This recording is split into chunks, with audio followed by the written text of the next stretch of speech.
сахарный диабет, қант диабети, инсулинорезистентность, жана панкреатит. Ушул оорулардын себеби бул уйку бездин өзүнүн инсулин деген затынын начар чыгарып калышы.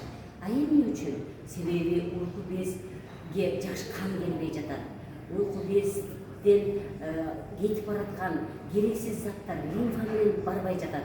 Уйку без кандайдыр бир органдын түртүп калуусунан, кандайдыр бир органдын ошол уйку безди кысып калуусунан келип чыккан оорулар болуп саналат. Албетте бул аутоиммундук оору.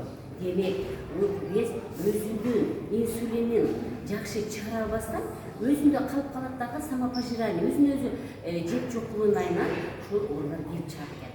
Мындан тышкары уйку бездин ушул ооруларына алып келе турган бул өт башкычасынын, өттүн жолдорунун, ашказандын шамалдашынын, боордун кызматын жакшыртып албагандыгынан, ички ичеги жана жоон ичегилердин шамалдашынан келип чыгат. Келиңиз, эгер сиз ушул оорудан айыгам десеңиз, биздин медборбордо кеңири түшүндүрүп беребиз жана айыктырабыз. Сиздер менен мен доктор Бапаева.